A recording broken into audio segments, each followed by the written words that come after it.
It is episode number 46 of the GasHouse Gang, alongside of Bernie Miklasz. My name's Matt Pauley. Great to have you with us today, a Friday edition of the program. Bernie, great to see you. Happy Friday. Well, it's good to be with you again, Matt. I'm glad you're feeling better. Good to see you. Yeah, absolutely. It was a little bit of a tough week, but we're back at it. Just a couple housekeeping things here at the beginning of the program. If you ever want to comment in, just leave comments wherever you happen to be viewing us, and it comes straight to us, and we can address those comments as we go along. Also, make sure to subscribe to our YouTube channel at KMOX Sports, and subscribe to Bernie's YouTube channel at The Bernie Show. He has been on fire here recently with some really, really good stuff that he's been doing on his channel. So I would certainly, if you enjoy this show, you probably already subscribed to him, but if you're not, you should certainly remedy that. We're going to jump right in because there's a lot to get into. And Bernie, yesterday night, it was our Countdown to Opening Day show that Mike Claiborne and myself host each week on KMOX and across the Cardinal Radio Network. And we had John Mozeliak on, and we talked to him for almost a half hour last night, and he said a few things that I wanted to kind of throw off of you and get into, because I thought there were some interesting things.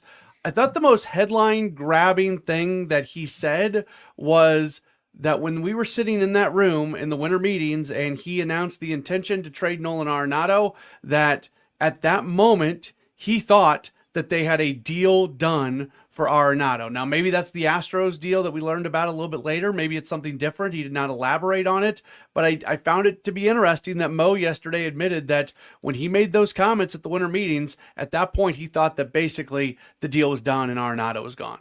Yeah, and I guess in, retrospect, that explains why Mo came out so strong with you and all the other media people down there in saying that it's our intention to trade Nolan Arenado. And I think he went so strong with that declaration that he probably thought he had a deal in hand, or just about. So, it could have been Houston. A team that I wonder about, though, is only because there have been some reports along the way that the Yankees wanted Arenado, but the Cardinals would have to take Marcus Stroman. Mm-hmm. And Marcus Stroman at $18.6 million or whatever. There's also a chance that a vesting option would kick in next season, which would mean another year of him.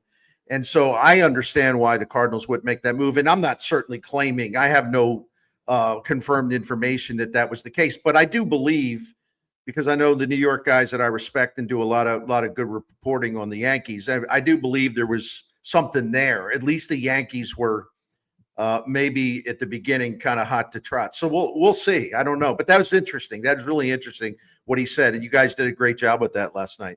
I don't want to relitigate those comments. We talked about it a lot at the time, but I've already seen people come back around and be very critical that they haven't gotten the deal done. And we know this. Like, John Mozeliak is not a popular figure for Cardinals fans right now, so there's really nothing he can say unless he were to say, I'm leaving this job right now. There's nothing he can say that's going to make many Cardinal fans very happy.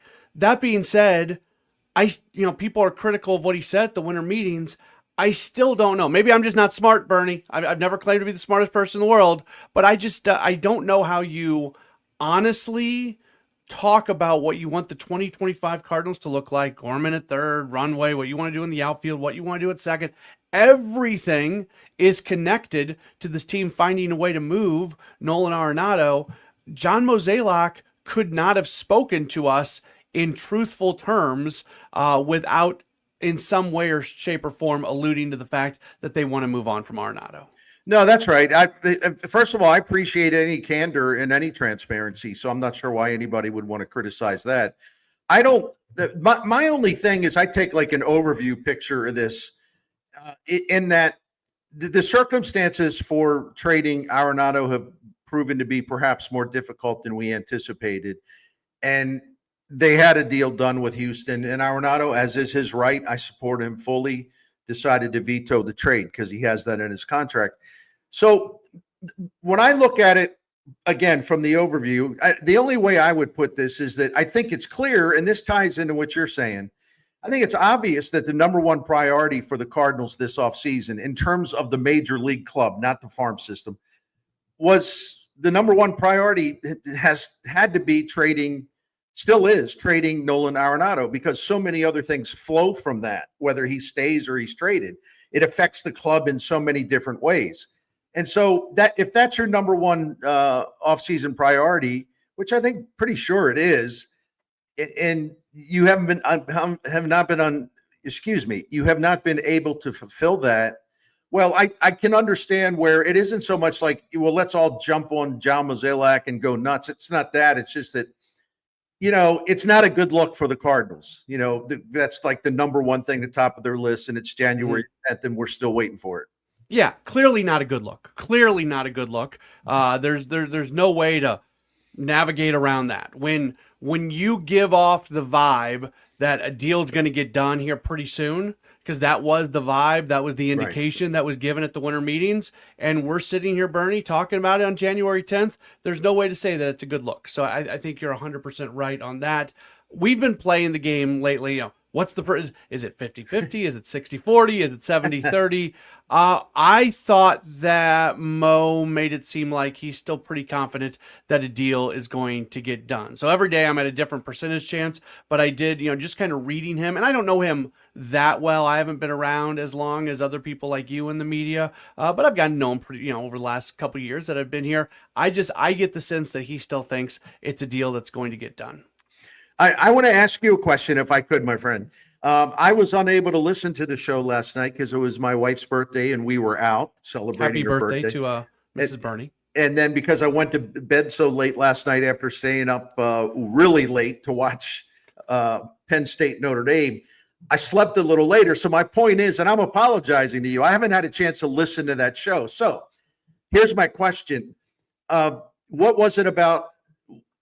What did he say, or what about the way he said it that gave you the impression that he seems fairly confident he'll still get a deal done? So please elaborate if you can, my friend. He said they're still having conversations with a lot of teams, and there's a lot of time, and there was there was a confidence to him. And I think Mo always comes off confident. Sometimes people say it's an arrogance, but I think there's always a confidence to him. But he's never lied to me. That's the one thing I know. I find as I've dealt with two president of baseball operations at a major league level in my career. I've dealt with David Stearns in Milwaukee, and I've dealt with John Mozeliak. And I think the world of David Stearns. I think he's incredible. He doesn't tell you a thing.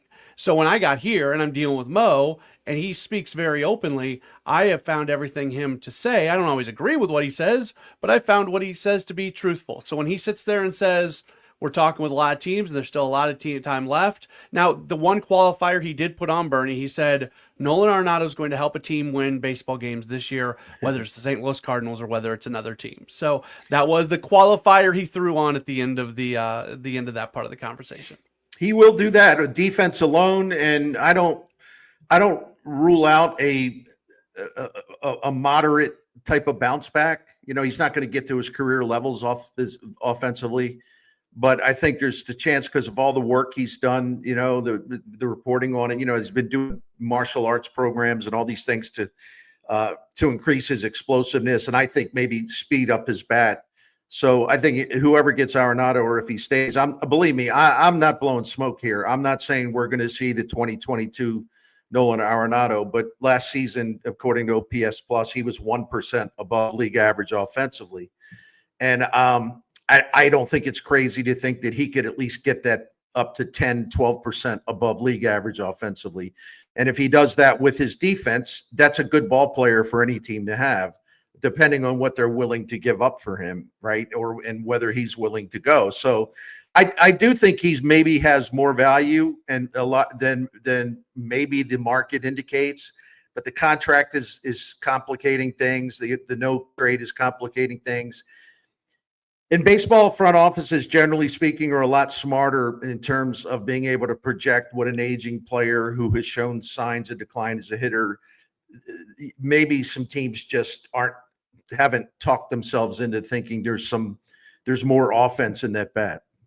It's the GasHouse gang alongside of Bernie Miklasz. I'm Matt Pauley. Bernie, we are brought to you by just a wonderful local company that you love to talk about in Saliga Heating and Cooling. I do. And, and you look outside and more snow falling and it's a picturesque scene. But the fact is, if you're in a home right now and your heat's not working, something ain't right. You're not looking at, oh, isn't the snow lovely? You're like, well, how do we heat this place up? What's wrong? Well, you call Saliga Heating and Cooling at 314-481-7333 or go to SaligaHeatingandCooling.com for all the information you would need. But you've heard me talk about it. I'm so proud to represent them. We've been a Saliga client family for 16 years, and they have taken great care of us. And people might be cynical. We live in a cynical age. I get it. Well, yeah, Bernie, because of course they're going to take great care of you. You know, you sort of represent them. Listen, they've been doing this for St. Louis family since 1927, long before the Miklasz family entered the picture. So this proud independent American Standard heating air conditioning dealer is coming up on 100 years of doing this. The same family has owned it for nearly 100 years. Take me out of it. What does that tell you about their credibility and their trustworthiness and their integrity and their knowledge and their professionalism and their how reliable they are? So I'm happy to always speak about Saliga Heating and Cooling, but please do not misinterpret what this is. I'm looking out for you because Saliga has been great to us and everything we were looking for in heating and cooling. And they've got that American Standard equipment if you need that. So anyway, go to SaligaHeatingandCooling.com. Look at the Priority Club. I think it would interest you, and you will benefit from it as we have. It's a maintenance program with lots of things that are in the positive column about that. Financing options available, subject to credit approval. It's SaligaHeatingandCooling.com. Thank you. That's Bernie Miklasz. I'm Matt Pauley. You are listening, you are watching, you're however you're bringing it in. It's the GasHouse gang across KMOX, across KMOX's social media channels, podcast channels, wherever you happen to bring it in. Want to go over a couple other things that Mo said to us yesterday, and we will get into more on the arbitration stuff later on the program. But two other things I want to throw at you, Bernie, that Mo said yesterday. He said that he had a meeting with his staff yesterday morning, and his reminder to the staff is that there's still 5 weeks to go before spring training gets started and that there's still time to make moves. And he specifically mentioned the fact that they would like to add to the bullpen and that they would like to add another right-handed bat to the roster. That sounds right, because they clearly will need some bullpen depth. And I'm just going to assume for now, there's no reason to assume otherwise until we have a reason to assume otherwise. I'm assuming they're going to stick to their desire to hold on to Ryan Helsley, at least going into the season. But if you look at after that, look, the Cardinals for the most of the season, they had the seventh inning, eighth inning, ninth inning pitchers. Helsley was the ninth inning pitcher. The seventh and eighth innings were handled by Ryan Fernandez, Andrew Kittredge, and JoJo Romero. Kittredge just signed with Baltimore, so he's off the board. Ryan Fernandez, I think, is due for a more meaningful role, and Ali Marmol started to use him in a more meaningful role. You know, as a rookie, he brought him along slowly. I thought it was a really, really good job by Marmol there. I'm concerned about JoJo Romero because there was that part of the season, and I forget off the top of my head when it was. It was more later than earlier. You know, he went from being about a 31% strikeout guy to there was 1 month where his strikeout rate was like 16.5%. And when he finally sort of bounced back physically from that, the strikeout rate was still way down. My point is not to disparage JoJo Romero. My point is that, well, if they're counting on him to be the 30% strikeout guy that misses a lot of bats, I'm not entirely sure that he's still that guy. That's one of those little off-season mysteries that we don't know about right now. So there's an underlying vulnerability there, in my opinion, and they do have some veteran relievers. But yeah, I would definitely like to see them, you know, kind of juice that up with an outside move or two for that bullpen. And they need a right-handed bat in the outfield. Right. Everybody's a left-handed hitter. They need a right-handed bat in the outfield. I do wonder how much of Romero's downtick, because he did, and they just stopped using him for a while. There was a period where he was off limits. He was overused. And Bernie, sometimes when you overuse a relief pitcher, you try your best to get him back to as much as you can get out of him that year, but it's already happened, and you can't come back until you go through an entire offseason. So that would, I tend to be a positive person. That would be the positive hope for Romero, that it was an overuse thing with Romero, and that they know how to handle him a little bit better here moving forward, and that there was no warning signs, there were no red flags not to use him in that way. He was so stinking good. I mean, you think about the first few months of the season and that 7th, 8th, 9th inning and what Kittredge and Romero and Helsley were doing. They were just being run out there every single day, but it was Romero who seemingly was compromised physically because of it. Yeah, I looked up one thing, but you were talking, and I'll give you an example. Like in July, his strikeout rate was 10%. I mean, that is a stunning decline in where he was before. But just because I wanted to be up to date on this, in August he rebounded nicely. His strikeout rate was 27%, and then let me look at the final month. Then it dropped again. It went down to about 15.5%. So, Matt, that's why I'm not being either positive or negative. I'm just saying there was a pattern there where big time strikeout, swing and miss guy. Then all of a sudden, no, you're only striking out 10. Then you bounce back, but then in the final month, your strikeout, your swing and miss stuff deteriorates again. So I'm just not quite sure what they have there. That's all. You can't have just 3 guys for the final 3 innings either. Right. And, Matthew Liberatore is going to play in there, but I would be so much more comfortable if I think JoJo Romero may not have had the downtick last year if Keenan Middleton doesn't get injured, because then Middleton's in that mix in 7, 8, 9, and there's going to be some times where Romero wouldn't have been used. No, that's right. It's a really good point, and that was a big blow to the Cardinals. In fact, it's even more impressive that their bullpen was as great as it was last year, and it truly was great. And I've got 5,000 facts to back that up. Although I know doesn't matter with some people, they'll tell you that it was awful or whatever. But Keenan Middleton had great numbers, like underlying numbers, and I think he would have, if healthy, he would have done a really good job for the Cardinals, and they would have entrusted him to some of those late innings. Those high leverage innings. I don't think there's any doubt about that. But so they overcame that in a nice way.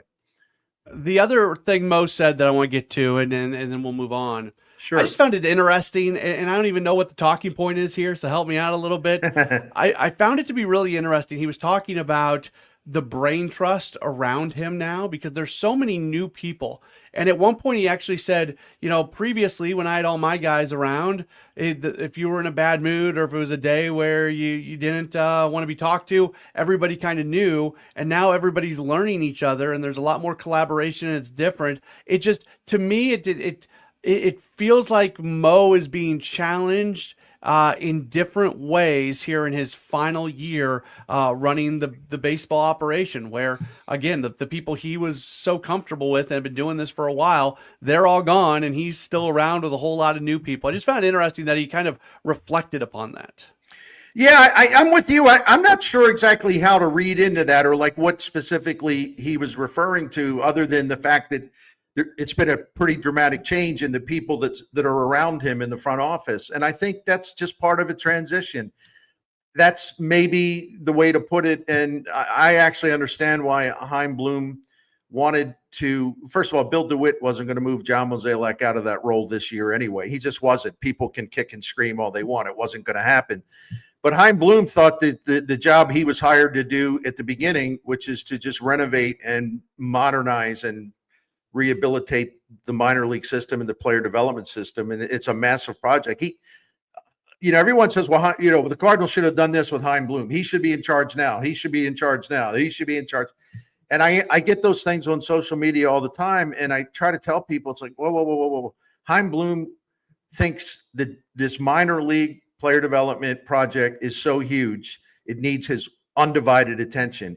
He wanted to spend 2025 doing this. So we always try to just demonize people without actually looking into, for example, the one that we all like now. Oh, Chaim Bloom. I like him. Don't get me wrong. But this is like, oh, well, he's the new guy, so he should be running everything right now. And DeWitt and Mozeliak are bad people. And all. No, Chaim Bloom wants to do the job that he's doing in 2025. So let him do his job. Yeah. 2026 will be here soon enough. That's Bernie Miklasz. I'm Matt Pauley. You are locked into the GasHouse Gang, a Friday edition. Unfortunately, when I talked to Mo yesterday, we recorded the conversation before the arbitration stuff had become official, so we were unable to get comments on that. I did find what went down interesting. They were able to work out deals with a few players. Ryan Helsley gets a nice raise. Jojo Romero gets a deal done. John King gets a deal done. But Bernie, what's more notable is the players that they don't get deals done, and also the difference in the numbers. Lars Nootbaar, Andre Pallante, Brendan Donovan right now are headed to a hearing that could change. You look at the numbers. Nootbaar filed at 2.95, Cardinals filed at 2.45, Pallante filed at 2.1, Cardinals filed at 1.95, and then the biggest difference was between Donovan. They were about $450,000 apart, 3.3 to 2.85. Does it bug you as much? One of my biggest pet peeves in baseball is the fact that organizations are willing to walk into a room and tell a player how bad they are to save a couple $100,000. I'm with you, and this has been a long-standing Cardinal policy. This has been going on. I can't put a finite date on it, but it's basically a big part of the Bill DeWitt's ownership term and John Mozeliak's term in office, and even before that, Walt Jocketty. They don't capitulate, and they're willing to go to the mat to win the arbitration battle if, in fact, it reaches the hearing stage, the arbitration stage, where you actually hear the arguments. A lot of players are fine with that. They just do their business. They go about their business. They get ready for the season. They block it all out. But we've seen in St. Louis, and I'm just going to talk about recent years, we've seen Jack Flaherty be highly ticked off about this. I mean, highly ticked off. And I think he was ticked off about it his whole way through because the Cardinals always played hardball with him, whether it be maybe giving him more than the second year or third year veteran minimum or whatever, but then arbitration especially. Tyler O'Neill, in my opinion, and I ain't making excuses for him, but he was coming off that fantastic 2021 season. And then the Cardinals and Tyler O'Neill and his agent, Scott Boras, primarily, they went to war in an arbitration hearing, which you alluded to. And this clearly bothered Tyler O'Neill. It messed up his head wires. He was not ready to go at the start of the season. It just kind of bugged him. It took him mentally. It just kind of put his headspace in a bad place. And so we can see that there are examples, and those are two recent examples, where it does kind of mess with a player, and it could be a factor in whether they're going to be at their best when the season opens. The Cardinals also have a history of finding that middle ground and compromising, or at least they're trying to compromise before it gets to the hearing where they have to rip their own player to his face when he's sitting there. So, I'm hoping they find the middle ground with these three guys, because all three of these guys are very important. Yeah, I don't think it's worth $150,000 to be in the same room with a guy and tell him how bad they are. No, you're 100% right. So I understand that this has been their policy. I like you, I don't understand what the benefit is, because let me be crass about this. All the money the Cardinals have wasted on terrible contracts, right? Like contract extensions, bad free agent signings, everything else, right? So, but yet you want to roll up your sleeves and you want to get in the ring and just take swings at players and land punches at players who were important to you. But plus, we're not talking about a great deal of money. We're talking about pocket change compared to the money that you squandered on terrible contracts. And I don't get it. Bernie, it's the mixed messaging. Hey, Andre Pallante, we love you. You're going to be our third starter. You are a huge part of this. We're so proud of you. You did such a great job of redefining yourself last year. You're part of this young core moving forward. Oh yeah, that $150,000. Yeah, we'd rather go to a trial. And Kevin Wheeler and I were texting about this yesterday. because Kyle Tucker and the Cubs couldn't come together. Right. The Cubs want to give Kyle Tucker hundreds of millions of dollars. They want to extend this man for a very, very long time and make him one of the highest paid players in all of baseball, yet they're willing to go into a room for $2 million. I know $2 million is more than $150,000, but the point remains the same. The talking out of each side of the mouth from baseball teams, I've never been able to comprehend it. No, you're absolutely right. And I was a little surprised by the Tucker news, and I'm surprised throughout baseball when you see these type of things happen. And I also think, Matt, that sometimes, it's like I find it hard to believe. So that's why I'm like astonished by it. But like, I don't understand teams that when they have a player of a certain magnitude, and Kyle Tucker's a great example, and this is a guy that you want to spend a huge fortune on. Why do you care what he wants with arbitration? Why don't you do everything to make him happy? His agent is Scott Boras. He's going to have a lot of options after the season. Boras will play hardball. This will not be an easy thing to get him to sign to a long-term deal. So why would you want to sort of put poison in there by having an unnecessary arbitration battle? It just makes no sense. To your point, I'm branching off from your point. But I would push back on what Lauren says here. The Cardinals offer less, which is saying something about the organization. Bernie, on basically every team does this. This is not a Cardinal thing. Right. No, I know. Yeah. So generally the Cardinals, the way they go about things, if they don't come to an agreement before yesterday's date, either you go to a trial or you get a multi-year deal done. It's what's called file and trial. That's their approach to it. A lot of teams end up doing that. That doesn't mean that they can't still find middle ground and come together on a one-year deal. But like last year, what happened with Tommy Edman, they added a second year. So my question for you, Bernie, let's say that it's either you have one of two options here. Option number one is you do go to an arbitration hearing with these players, or option two is you find a way to get a multi-year deal done. Which of these players between Nootbaar, Pallante, and Donovan would you be open to the Cardinals giving a second year to? Do you think all three of them at this point, or because I mean there's question marks. Nootbaar can't stay healthy. Pallante's track record is a half season. Donovan seems to be the one that is most likely to get multi-years, but he's also the one who's furthest apart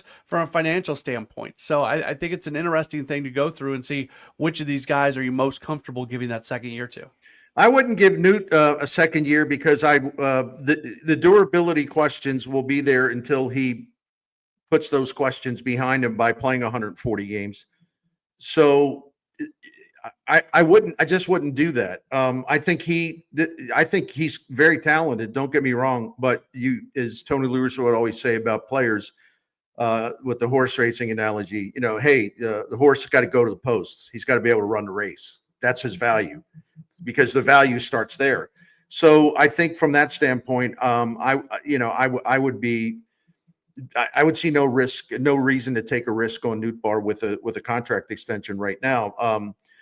Pallante, I have mixed feelings. I really am undecided on that one. I think that I'd be okay with that, but I don't think it's like, oh yeah, that's the guy.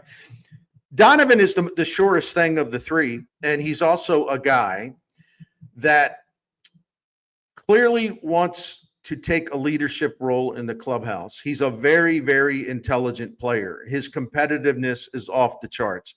His versatility is impressive. He's a good defender. He can draw walks. He can hit for some power. His blend of skills is really impressive. That's the guy that I would have the most faith in to have a sustained performance and be on the field. Listen, I know that he had to have his elbow repaired. Things happen, but he got that done early. I should say late in the 2023 season. So he was ready to go by spring training. So even the way he handled the one injury he had was admirable. So I'm a big time Donovan guy. So yeah. I would absolutely, that would be the guy for sure that I would try to make a deal with. The elephant in the room here is we don't know how Chaim Bloom feels about any of these players. And now when we start talking about a second year, we're no longer talking about a team that's being run by John Mozeliak. We're talking about a team that's being run by Chaim Bloom. And I don't know what that looks like. Heim's in St. Louis sometimes. He's not in St. Louis all the time. I'm sure he and Mo talk on almost a daily basis. But as these conversations are taking place between Mo and the agent, I know for a fact that Mo is rooting for Heim and rooting for Rob Cerfolio. He wants the Cardinals to take off, even further after he leaves. I'm sure he's having conversations, but that's another dynamic in this thing that we probably don't talk about that often.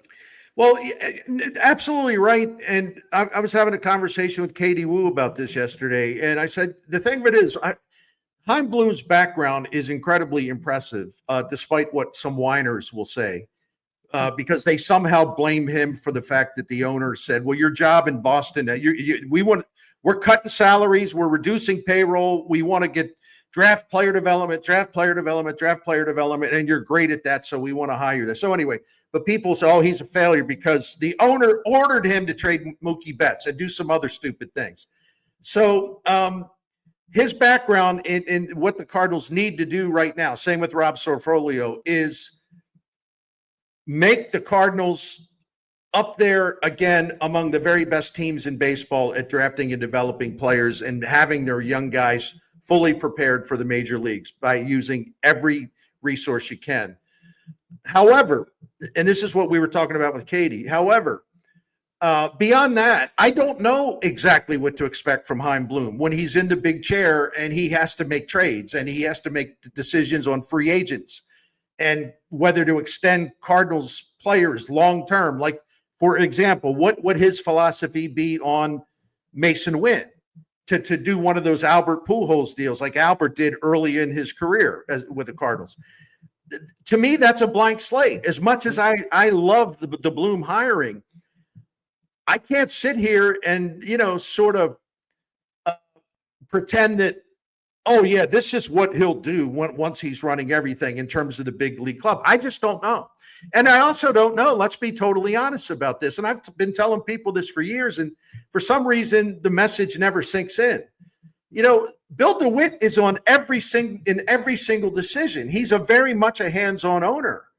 And, it's not like Mo said, "Hey, Bill, we're going to do this," or "I just made this trade." And it's like, "Oh, thanks for calling, Mo." And no, it doesn't work that way. So the Bill DeWitt factor is also part of this. And, a lot of times the Bill DeWitt factor has been very positive. And people say, "What do you say, Bernie? What do you mean?" Well, from the time he was the owner through 2022, they were a top 5 team in winning percentage, and they were a top 3 teams in terms of postseason appearances and postseason games won. But because they've had 2 bad years in a row, all of a sudden Bill DeWitt is some kind of stooge. In other words, that's what we do as media, and that's what we do as fans. Like a guy who's owned the team in the first 27 years were fantastic. You let him have 2 bad years, and he doesn't want to win. Sell the team.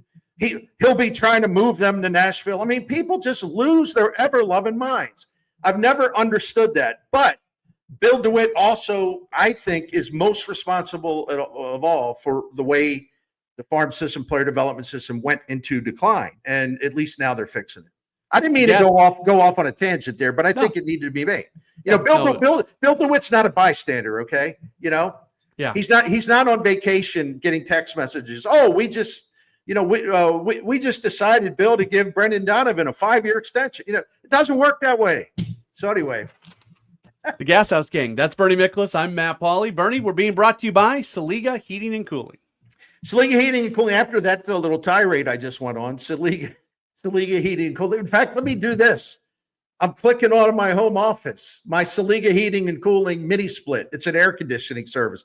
My heat is working so great right now. After hollering there, I'm a little overheated. So I'm turning on the cool air right now. Anyway, just to give myself a little whoo. Anyway, Saliga Heating and Cooling. No, they put that in, and that's an example of what they do. They solved a huge problem for me because where my home office is in the summer, the sun beats down on the roof right over me all day long, and it can get unbearable. But they fixed the problem, and it was done very economically. It wasn't a huge expense. So They solve problems. Saliga Heating and Cooling has been solving problems for St. Louisans since 1927. It's a proud independent American standard dealer, and they do anything for you as far as whether you're talking to, hey, if you have a business that needs heating and cooling issues resolved there, of course, residential. They have that great priority club that'll save you money. That's a preventative maintenance club, basically, where they come out a couple times a year to make sure your stuff's ready for the winter, ready for the summer. You ensure your safety, your peace of mind. There's an economic benefit to it because you can extend the equipment life through the maintenance program. You can trust them 100%. And you can also get priority scheduling. So if you want more info on that, and if you also remember, you can get free quotes. They'll work with you on anything you want to try to work with them on. Financing options are available, subject to credit approval. But if you want to find out more about Saliga Heating and Cooling and this Priority Club maintenance program and anything else, go to SaligaHeatingandCooling.com. Thank you very much. Just a couple minutes left here in this edition of the GasHouse Gang. I probably didn't leave us enough time as I should have to talk football, but we'll get to it here for just a moment. Bernie, last night, Notre Dame holds off Penn State 27-24. On social media last night, there were a lot of Penn State fans wishing that Bo Pribula was not a Missouri Tiger, that he was still going to be at Penn State after Drew Aller throws a bad interception that leads to a field goal for Notre Dame. But overall, maybe the game was a little boring in the first half, but it was certainly a well-played. It was a tight game. We'll call it that. It was a competitive game last night. Notre Dame's got something special going on, and I don't know whether it's confidence. I don't know that it's just they believe in themselves, and that's that. I think it's mental toughness. We overuse that term in the media, but they are so mentally tough. The way they came back from the Northern Illinois shocker, and they've won 11 in a row. And they've mowed down everybody in their way. I'm not saying every game was perfect. Last night wasn't perfect, but the resilience they showed being down 10-0, the backup quarterback coming in late in the first half because Riley Leonard got knocked out briefly, and Marcus Freeman, instead of saying, well, it's our backup quarterback, let's just try to run it and get a first down and get out of here, right? No, the backup quarterback comes out slinging. And the confidence and the belief that Freeman has in his players, to me, and that changed the game because they got a field goal, but instead of being down 10-0 and nothing has worked right, they had that burst of confidence or momentum, and it carried through early into the second half.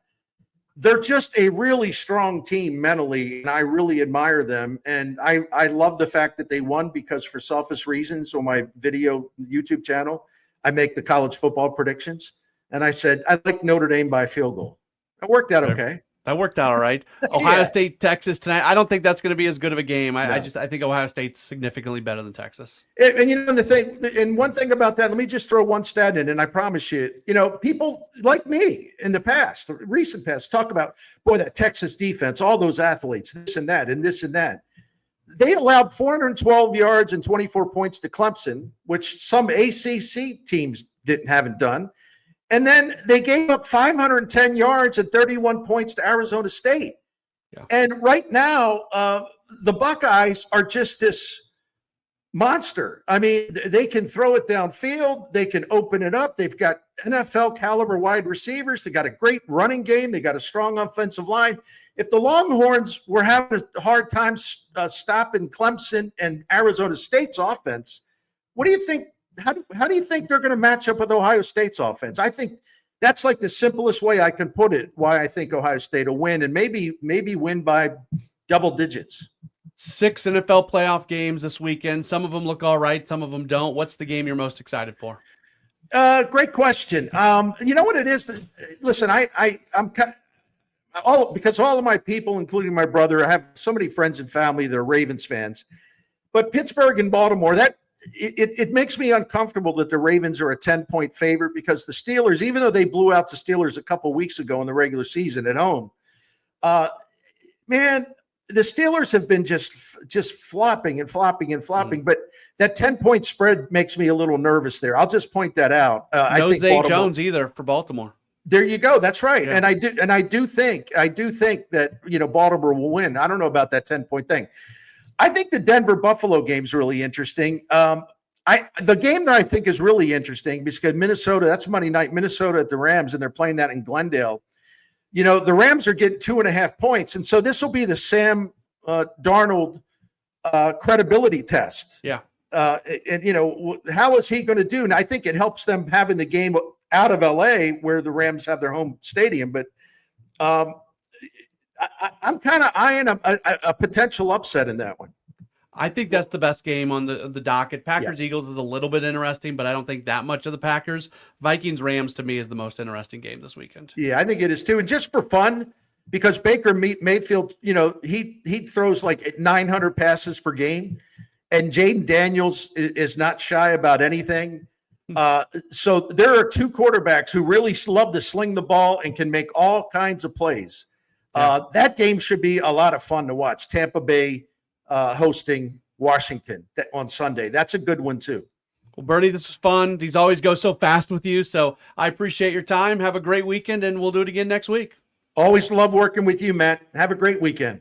That's Bernie. I'm Matt. This has been the GasHouse Gang.